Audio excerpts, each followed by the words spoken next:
Halo semuanya, hari ini akan diceritakan pada kalian sebuah film. Aktor utama baru terbangun, kepala bertanduk, ada kekuatan gaib. Orang melihatnya hanya bisa berkata jujur. Film berjudul Horns. Video ini dibuat untuk orang yang kasmaran memiliki kekasih. Ceritanya dimulai di dalam hutan mentari bersinar. Ada satu pasangan di sana. Pria rambut pendek Ik sedang berkencan dengan gadis bernama Merin. Sepanjang hidupnya untuk mencintai gadis ini adalah pasangan paling cocok membuat orang lain iri. Tapi sekarang, Merin sudah meninggal. Ik hanya bisa minum alkohol sepanjang hari. Karena orang di desa berpikir Merin dibunuh Ik, informasi ini tersebar luas. Orang di desa tak mendukungnya. Bahkan orang tua, kakak juga berpikir dia adalah pelaku. Hanya Lee yang percaya Ik benar. Pada malam itu, semua orang di desa berkunjung datang ke pohon kuburan Merin. Semuanya berduka cita. Pada waktu itu, Ik bersembunyi di dalam rumah kayu. Inilah tempat cinta mereka, tapi sekarang sudah menjadi tempat paling sakit. Menunggu semuanya pergi, Ik nekat ke pohon. Dalam kepala penuh dengan kelemah lembutan Merin. Makin dipikir semakin marah, menyepak patung dewa. Sejak kecil Merin, hari Minggu datang ke gereja. Di leher mengenakan kalung salib, tapi masih tak berguna, akhirnya mati juga. Sampai tak tahu siapa pelakunya. Hari berikutnya Ik terbangun. Kepalanya ada 2 benjolan, meraba merasa ada 2 tanduk kecil.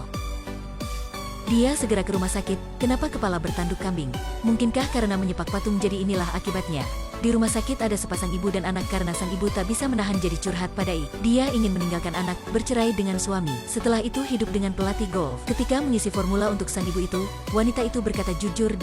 Dia sebenarnya ingin menghina ibu anak berisik itu. Setelah itu dia menghina sang ibu itu secara spontan. Ik mencegahnya, baru menyentuh sang ibu itu. Bisa melihat masa di mana dia dan pelatih bersama. Ya ampun, Ik sebenarnya disihir. Semua orang mendekatinya tak bisa menahan jadi langsung berbicara jujur padanya. Setelah disuntik obat bius, dia jatuh pada memori bersama Merin. Mereka berteman dekat sejak kecil. Setiap kali Merin ke kelas, selalu pakai salib untuk memantulkan sinar matahari ke arahnya. Pada hari itu, Ik duduk di kursi, mengambil salib Merin. Ini adalah awal perjodohan. Bermain petasan, meledakkan semangka dengan teman. Untuk memenangkan petasan pink yang langka, Ik sudah ke sungai. Membuat Merin meminta Lee segera menyelamatkan. Jika tak ada Lee, Ik sudah mati. Lee membantu Merin memperbaiki salib. Dia ingin langsung memberikan pada Merin. Tapi Ik pakai petasan yang dia temukan untuk menukar kalung. Merin juga sangat menyukai Ik. Keduanya saling berpikir satu sama lain adalah malaikat. Saat SD karena bermain petasan, jadi kehilangan 2 jari tangan. Hal ini membuat Ik merasa berdosa. Tapi Merin berkata, dia sengaja meletakkan salib di kursi gereja agar Ik mengambil. Sejak momen itu keduanya dalam rumah kecil, mengalami kehidupan percintaan yang nyaman. Semuanya merupakan memori Ik setelah disuntik obat bius di rumah sakit. Sampai dia terbangun dia menemukan pisau masih ditanduk tak bisa memotongnya. Pendeta berkata dia sudah mengkhianati Tuhan, menjadi iblis. Semuanya bisa melihat tanduk di kepalanya. Hanya Lee yang tak bisa melihat. Ini hal yang aneh. Ibu melihat tanduk kambing Ik, tak bisa menahan dan berkata jujur. Dia berharap Ik cepat pergi, selamanya jangan pernah kembali. Karena Ik tak bisa membuatnya senang seperti yang dulu. Sampai keluar dia juga merasa kesulitan. Ik mengemudi mobil ke hotel, wartawan terus mengikutinya. Ik berkata, kalian saling pukul-memukul saja. Siapa menang bisa mewawancarai saya. Hasilnya mereka pukul-memukul. Setiap orang dalam bar berkata jujur pada Ik. Sang bos ingin membakar warungnya. Seorang pria di samping berkata jujur, ada seorang karyawan wanita sudah memberi kesaksian polisi bahwa dia menyaksikan Ik membunuh Merin. Karyawan wanita ini mungkin gila. Ik dengan santai keluar. Kenyataan kematian Merin semakin terungkap. Melihat cincin di mobil, Ik ingat kembali tentang malam kematian Merin. Dia ingin melamar Merin dalam sebuah restoran kecil. Tapi Merin berkata dia sudah mencintai orang lain, harus putus. Hal ini membuat Ik kehilangan kontrol, keduanya mulai bertengkar. Karyawan melihat semuanya. Kakak Ik juga di sana, menyarankan adiknya berhenti. Tapi dia keluar sendiri.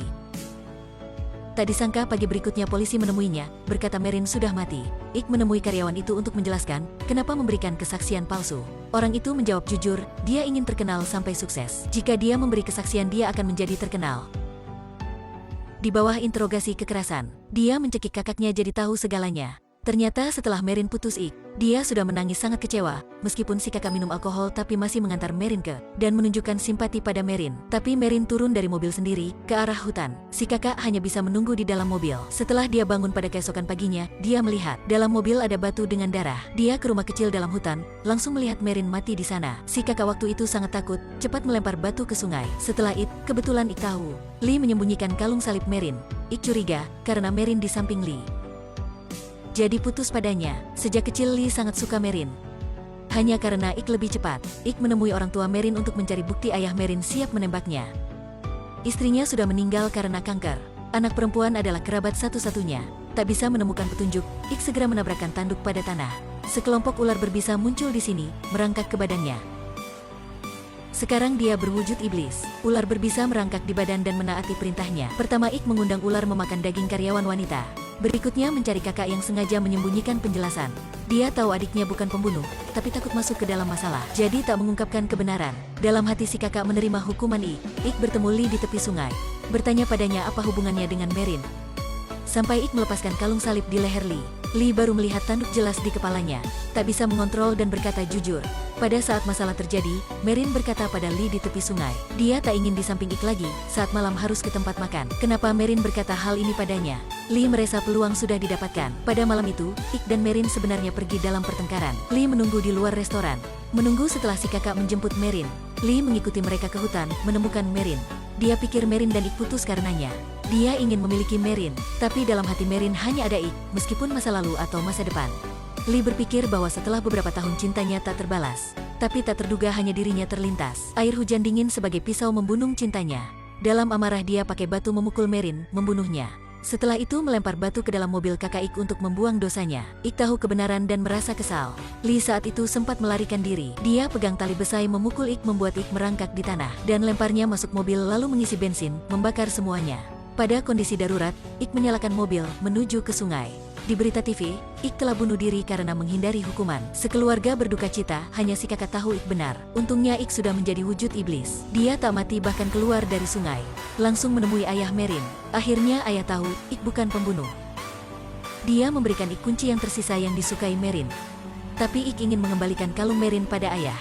Ayah bilang, kalung ini lebih penting untuk Ik daripada dirinya. Setelah Ik mengenakannya, badannya berubah ajaib. Bekas luka perlahan hilang, tanduk juga hilang. Waktu itu dia baru tahu, tanduk bukanlah mantra, tapi yang sedang menjaganya, memimpinnya mencari kebenaran. Dia terus ke rumah kecil dalam hutan, pakai kunci tersebut untuk membuka kotak, mengeluarkan surat wasiat yang Merin berikan pada Ik. Ternyata begitu, Merin tahu dirinya terkena kanker. Dia tak ingin berkata pada Ik, jadi dia minta putus di tempat makan. Mereka saling mencintai dengan tulus, hanya sayang penyakit ini tak mengizinkan. Pada akhir, film Ik menemukan si kakak sudah mengoperasi wajahnya. Si kakak ingin menangkap Lee dan adiknya untuk dipaksa masuk penjara. Ik menelpon Lee ke tempat kejadian kasus, menyarankannya mengakui. Polisi juga membawa senapan ke sini, mereka mengepung Lee. Lee menjatuhkan polisi. Si kakak sampai mencegah, jadi kaki terkena tembakan. Ik melepaskan kalung iblis, sayap malaikat bercahaya. Cepat menjadi iblis. Lee terus-menerus menembak Ik, tapi tak bisa menyakitinya. Hanya bisa pura-pura menyerah dan memukul Ik. Dengan trisula menusuk perut Ik jatuh di tanah, badannya berlava. Dia pakai kekuatan iblis, pakai tanduk untuk menusuk perutnya. Ular berbisa juga muncul. Dengan cara kejam untuk membuat Lee meninggalkan dunia ini, lava mendingin, Ik menjadi batu di samping kakaknya. Berharap bisa hidup bersama di surga selamanya. Film fiksi ini berjudul Horns, menceritakan percintaan antara 3 orang pemuda. Jika tak mencintai mereka tolong tolak dengan jelas. Katakan yang jelas, jangan menyampaikan informasi yang salah.